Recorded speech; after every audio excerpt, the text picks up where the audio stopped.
Hasil sebagian besar lembaga survei menunjukkan mayoritas elektabilitas pasangan calon presiden dan calon wakil presiden mencapai 50%. Rasionalkah Pilpres satu putaran sulit terwujud? Untuk membahasnya telah bergabung bersama kami Pangi Syarwi Syaniago, Direktur Eksekutif Voxpol. Selamat pagi, Bang Pangi.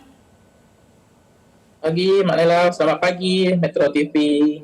Iya, dan juga ada bersama kami Muhammad Kodari, Direktur Eksekutif Indobarometer. Mas Kodari, selamat pagi. Selamat pagi, Naila. Ya, dan juga Jayadi Hanan, Sekjen Perhimpunan Survei Opini Publik Indonesia atau Persepsi. Mas Jayadi, selamat pagi. Terima kasih waktunya sudah bergabung di Selamat Pagi Indonesia untuk ketiga narasumber kami. Pagi, Naila. Bukan persepsi, Naila. Persepi.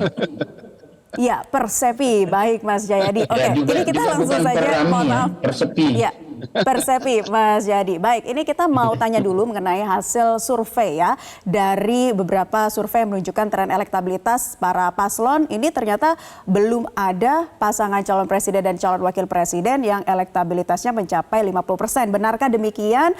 Dan dengan begitu apakah Pilpres satu putaran ini sulit terwujud? Kita ke Bang Pangi dulu. Silakan Bang Pangi.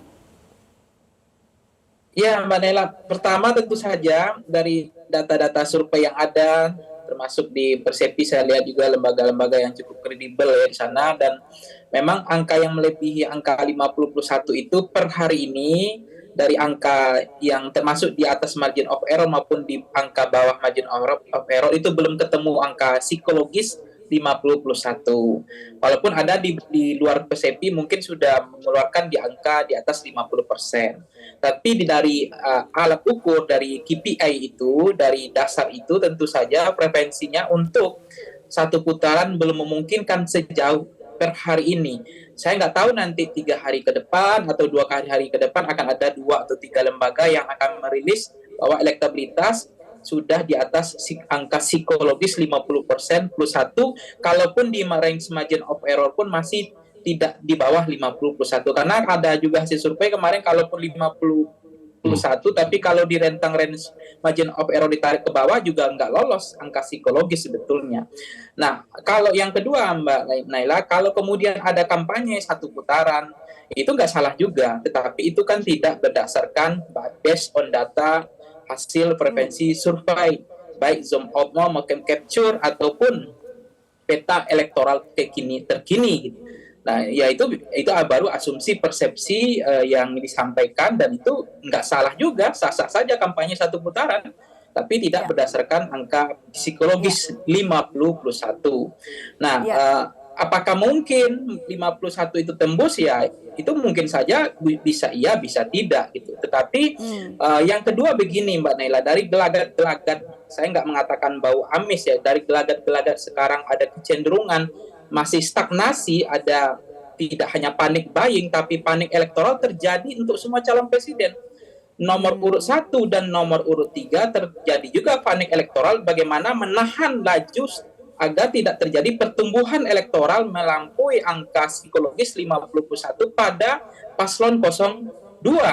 Menahan itu supaya mereka bisa masuk pada lap kedua, tarung bebas pada pertarungan pada lap kedua, artinya putaran kedua, supaya adakan peluang untuk 01 dan 03. Tetapi juga terjadi panik elektoral, maksud saya bukan panik buying ya, panik elektoral pada 02, karena stagnasi, tidak adanya kepastian atau tebalnya angka 50+1 itu. Nah, kemudian ada indikasi-indikasi bansos ya, kemudian ada BLT yang dimajukan sebelum 14 Februari dibagikan dan dirafel menjadi 600.000.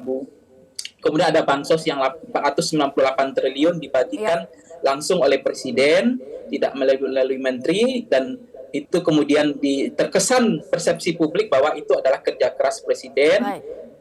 Dan rasa terima kasih rakyat juga akan melihat bahwa ini bukan kerja bersama, bukan kerja DPR atau pemerintah atau bantuan pemerintah, tapi terkesan juga, dan kita nggak nyalahkan juga, ini persepsi publik ya, bahwa itu bantuan Pak Jokowi. Dan mereka juga merasa terbebani, nggak enakan kalau nggak milih Prabowo Gibran. Karena kalau mereka dikatakan nggak milih Prabowo Gibran, nanti BLT-nya nggak lanjut 600.000 loh. Bagi rakyat itu kegembiraan angin segar sekali. Kemudian ada bansos yang begitu besar.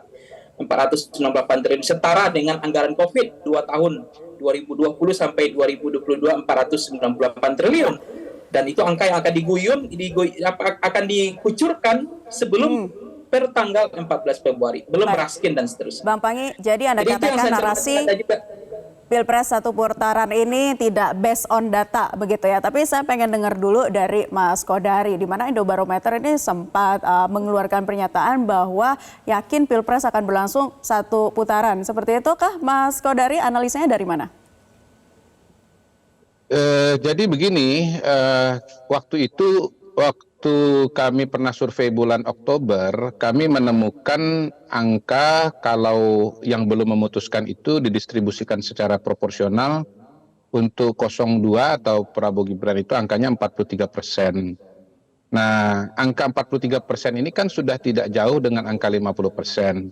Kalau kampanyenya bagus, maka kemudian angka 43 itu punya potensi kalau naik 7-8% maka akan tembus angka 50%. Makanya saya waktu itu mengatakan ada potensi sekali putaran. Lalu dalam perjalanan waktu saya lihat teman-teman lembaga survei yang notabene saya udah kenal lama ya, bukan lembaga baru.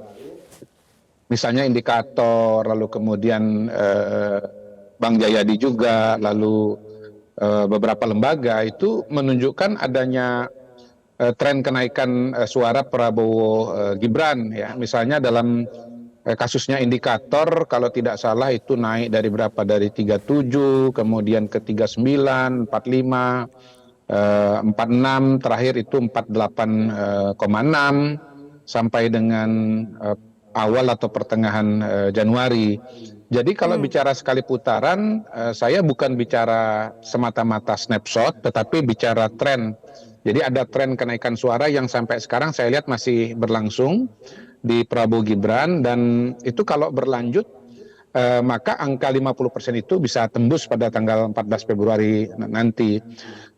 Memang tidak ada kepastian tentu saja mengenai angka pada tanggal 14 Februari nanti, tetapi saya kira beberapa lembaga termasuk yang dari luar pun juga sudah membuka kemungkinan itu. Misalnya Ipsos itu angkanya kan 48, jadi tinggal 2-3% lagi 50% plus ya, 1. Tapi Mas Kodari belum ada yang di atas 50% kan ya? Morgan, ya belum, dari belum.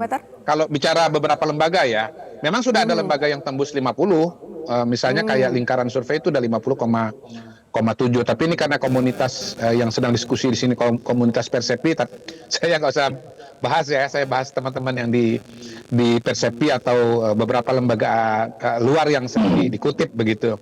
Jadi Roy Morgan yang dikutip oleh Mas Hasto misalnya, itu juga menemukan angkanya memang di 43, tetapi trennya naik gitu. Dan karena tren itu, Roy Morgan dalam rilis resminya yang saya baca kemarin juga mengatakan sekali putaran atau Prabowo Gibran menang dalam putaran pertama itu within sight atau dalam jarak pandang. Jadi tidak ada kepastian, tetapi ini sesuatu yang mungkin. Nah, saya mau menambahkan begini juga.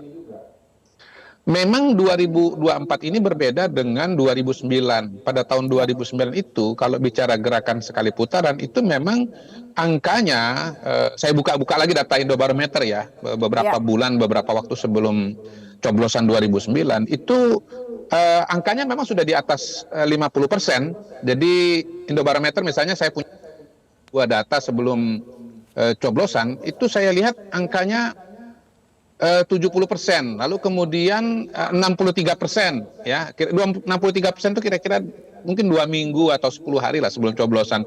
Itu kami rilis itu ada anunya, ada datanya itu, ada buktinya. Nah terakhir finishnya 60%. Jadi kalau gerakan sekali putaran pada tahun 2009 itu berangkat dari realita yang memang sudah di atas 50%. Tetapi gerakan sekali putaran di tahun 2024 ini berbeda trajektorinya, dia dari bawah naik ke atas gitu. Nah, apakah akan tembus atau tidak? Makanya kan kemudian diberikan wawasan kepada masyarakat bahwa sekali putaran itu memiliki beberapa manfaat, misalnya hemat anggaran, kemudian hemat waktu, bisa menghindari polarisasi atau ketegangan pada putaran kedua, apalagi nanti mau Ramadan tentunya. Masyarakat Indonesia terutama yang Muslim pengen supaya suasananya adem. Lalu nanti Lebaran udah salaman. Nah, kalau ada putaran kedua kan nanti nggak salaman karena Lebarannya belum selesai. Mas Gitu. Kodari, Nah, gagasan ini disampaikan dan saya melihat ya, walaupun balik lagi ini datanya ini agak berbeda nih. Ada misalnya 3 bulan yang lalu survei Populi itu menunjukkan bahwa yang setuju sekali putaran 70%.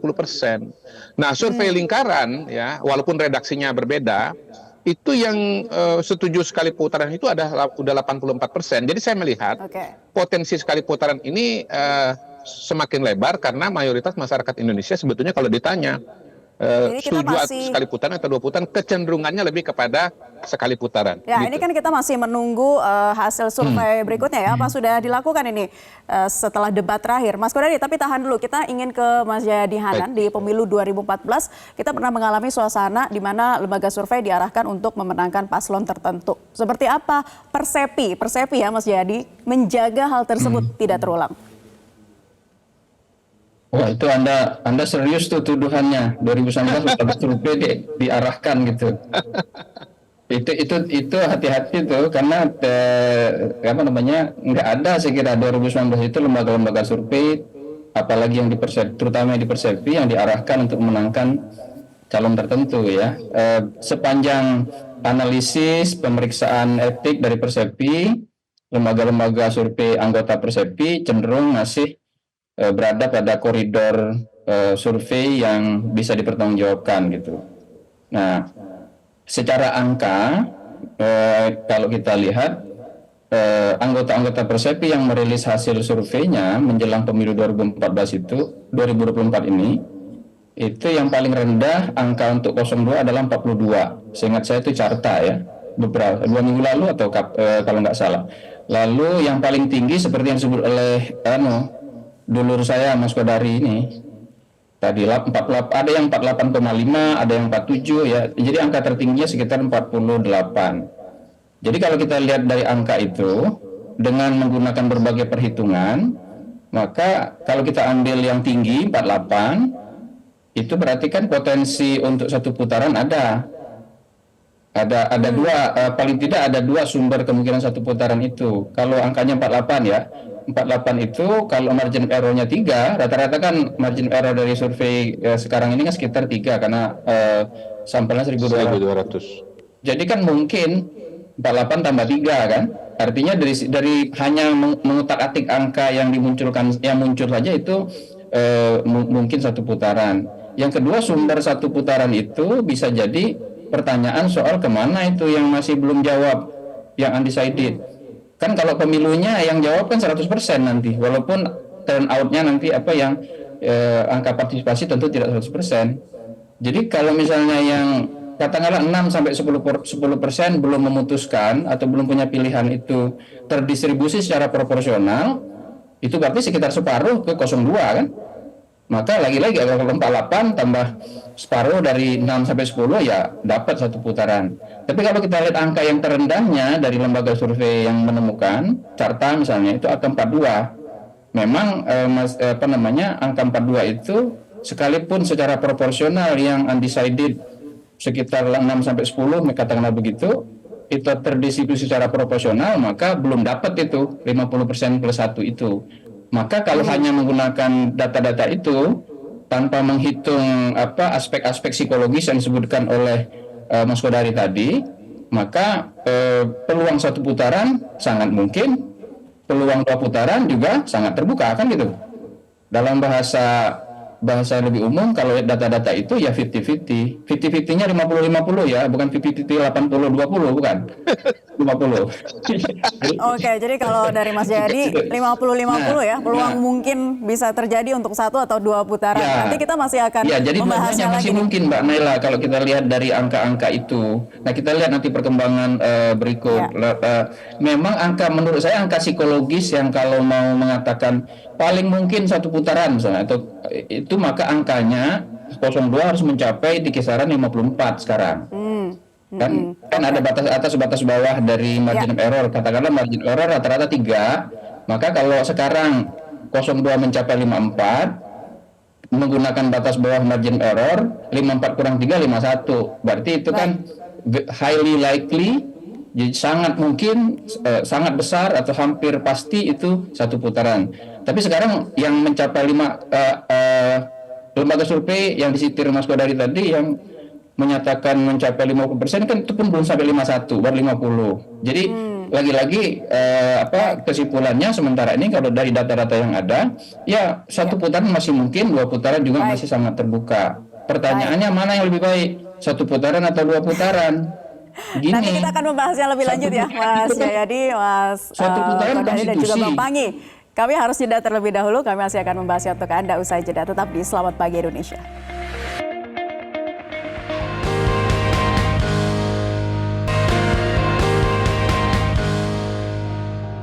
Kembali lagi bersama kami di Selamat Pagi Indonesia. Kita masih membahas seputar Pilpres 1 atau 2 putaran. Tadi sebelum jeda, Mas Jayadi sempat mengatakan dan juga Mas Kodari bahwa memungkinkan Pilpres berjalan 1 putaran. Saya ingin tanya lagi kepada Bang Pangi. Kalau menurut Anda seperti apa, Bang Pangi? Ya, saya nggak jauh beda, mungkin sama juga dengan Bang Jadi tadi Sekjen Persepi ya, bahwa memang 54% saja memang belum ada ya kalau itu dipakai batas atas sampai sejauh ini. Nah, belum ada satupun per hari ini ya, saya nggak tahu nih 2 hari 3 hari ke depan akan ada 2-3 lembaga atau 5 lembaga yang akan merilis bahwa elektabilitasnya Pak Prabowo sudah leading 54%. Artinya kalaupun diturunkan pada rentang range margin of error, arti angka psikologis yang dipastikan sudah aman. Tapi kan itu belum tercapai. Maka kalau di capture, di zoom out atau dibaca data per hari ini, memang belum memungkinkan untuk 1 putaran. Artinya masih bisa 1 putaran, bisa 2 putaran. Peluangnya tetap sama-sama ada. Tetapi kalau berdasarkan basis data memang belum aman untuk 1 putaran, belum tebal kemenangan itu. Jadi itu yang kemudian meyakini publik masyarakat bahwa kalaupun ada yang mana yang baik, misalnya 1 putaran atau 2 putaran. Kalau Bang Kodari kan bilang tadi soal Lebaran, kalau kasih 2 putaran nanti akan nggak ada yang salaman. Kemudian Abang Kodari juga kampanye akan mahal 70 triliun gitu kan. Kemudian kampanye soal 1 putaran ini akan mengurangi gesekan polarisasi atau isu-isu yang tidak perlu karena terlalu panjang. Nah, saya juga memahami bahwa kalau 2 putaran ini maka 02 juga akan makin kewalahan karena isunya limitasi waktunya makin panjang. Maka gimmick makin kesulitan nantinya, makin kering. Apalagi Gemo ini akan kesulitan ketika memang waktu makin panjang. Jadi memperpanjang waktu itu memberikan pencerahan kepada pemilih rasional yang senang debat, yang mengatakan ada pelanggaran konstitusi, soal dinasti politik, abuse of power, penyalahgunaan kekuasaan, itu makin laku. Termasuk orasi-orasi dari tokoh kebangsaan, dari panggilan muazin kebangsaan dari kampus universitas, itu makin lama makin mencerahkan pemilih rasional. Dan yang sekarang bagaimana dari data kita lihat bahwa pemilihnya Pak Prabowo kan cenderung juga pemilih yang lebih besar, pemilih yang psikologis, senang pada gimmick, programatik, dia juga senang pada BLT, raskin, soal bantuan-bantuan yang transaksional pragmatis. Nah, itu makin lama tentu akan menjadi problem tersendiri bagi 02. Itu yang menyebabkan 02 level confidence-nya itu adalah menang harus dengan 1 putaran. Karena kalau 2 putaran itu ngatur napasnya susah, akan makin kewalahan. Apalagi itu soal gagasan, pikiran, programatik akan kesulitan dengan 2 putaran itu. Karena limitasi makin waktu, makin banyak orang tercerahkan, maka 01 dan 03 akan diuntungkan secara elektoral. Nah, itu yang dari pandangan saya kenapa juga sangat kuat DNA kampanye 1 putaran, karena memang tidak siap untuk 2 putaran karena makin panjang waktunya, makin banyak yang tercerahkan. Ya. Baik, saya mau ke Mas Jayadi lagi, nanti dilanjutkan oleh Mas Kodari. Mas Jayadi, kita dalam pemilu 2024 ini kan dihiasi dengan suasana pemilu yang diwarnai dengan isu tidak netral begitu ya. Nah, seperti apa Persepi ini memastikan bahwa lembaga survei yang berada di bawah naungan Persepi bisa tidak terselet dalam putaran netralitas itu? Ya. Kita menjaga etiknya. Jadi semua lembaga survei di bawah Persepi yang merilis hasil surveinya itu kan harus memberitahukan kepada Persepi. Setiap kali dia rilis harus dikasih tahu ke Persepi. Yang kedua, kalau ada hal-hal yang terlihat janggal, Persepi melakukan sidang, dipanggil gitu. Sekitar 2 bulan lalu ada sejumlah lembaga survei yang kita panggil, ada 6 kalau nggak salah. Karena dalam rentang waktu yang sama, sekitar 2 mingguan atau 3 mingguan, 6 lembaga survei itu merilis beberapa angka yang seharusnya mirip-mirip satu sama lain, tapi kemudian terasa ada perbedaan-perbedaan. Tapi setelah kita sidang, kita cek secara lebih detail, kita tidak menemukan kesengajaan atau persoalan integritas. Jadi ini persoalannya lebih ke jadi Persepi memastikan agar integritas setiap lembaga survei itu terjaga. Tapi tentu saja kami hanya bisa menjangkau anggota Persepi, yang bukan anggota Persepi kami tidak bisa, karena itu di bawah yurisdiksi dari kalaupun ada perkumpulan lain ya perkumpulan lain. Itu Mbak. Jadi tugas kami adalah menjaga etik, menjaga integritasnya tetap terjaga, dan itu kami secara penuh melihat perkembangan itu. Tapi sebetulnya kalau kita perhatikan, ini saya belum hitung ya Bang Kodari ya. Kayaknya survei-survei yang dirilis menjelang pemilu 2024 ini nggak sebanyak 2019 ya. Ya. Kayaknya ya. Saya belum menghitung. Tidak terlalu tidak terjadi booming hasil-hasil survei seperti 2019 atau 2014. Sekarang ini agak sedikit, mungkin agak kelihatannya ya. Ya itu tadi yang saya lihat selama 2 bulan terakhir itu, katakanlah selama seminggu terakhir ada berapa tuh lembaga survei yang rilis?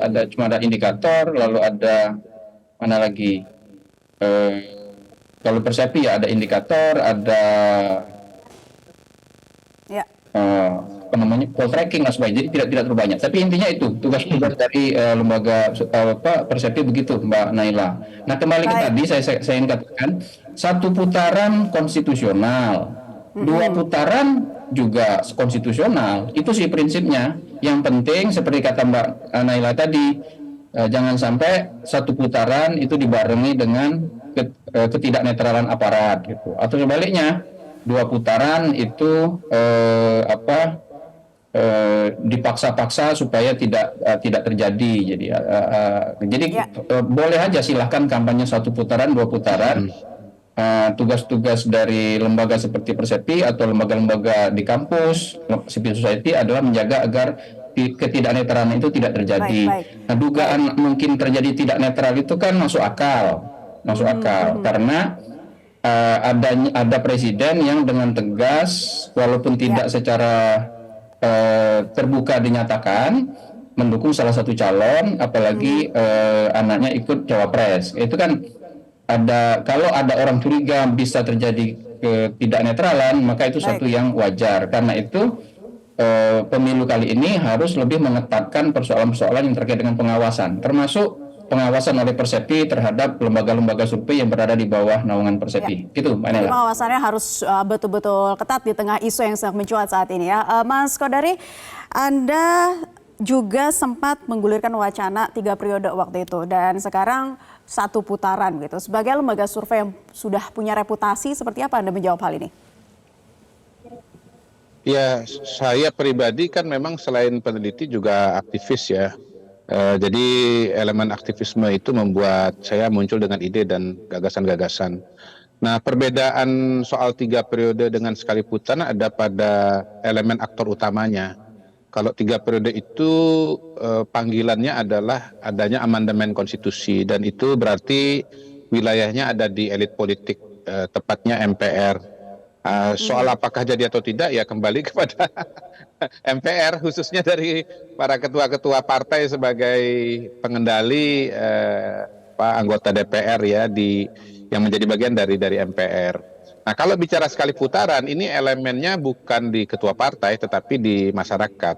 Kita tahu bahwa ada otonomi relatif pemilih yang betul-betul semakin kuat dalam pemilu Indonesia, Pilpres Indonesia terutama, dan kita sudah menyaksikan pengalaman misalnya terutama tahun 2004 bagaimana mayoritas partai politik waktu itu mendukung Ibu Mega, tetapi masyarakat lebih memilih atau mendukung Pak SBY. Dan waktu itu salah satu instrumen yang bisa melihat perbedaan itu dengan nyata adalah lembaga survei atau instrumen survei.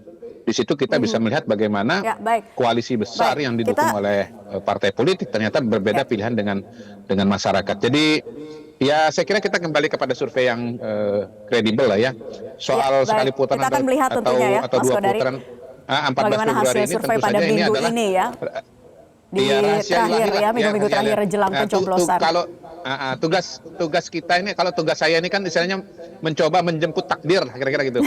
Bisa Baik. berhasil, bisa enggak, ya tapi tugas Oke, manusia itu baik. berusaha. Oke, kita tunggu hasilnya dan seperti apa nanti pada 14 Februari 2024. Terima kasih Muhammad Kodari, Direktur Eksekutif Indobarometer, Jayadi Hanan selaku Sekjen Perhimpunan Survei Opini Publik Indonesia atau Persepi, dan juga ada Pange Syarwi Syaniago selaku Direktur Eksekutif Foxpol. Terima kasih sudah bergabung di kesempatan Selamat Pagi Indonesia. Selamat beraktivitas kembali.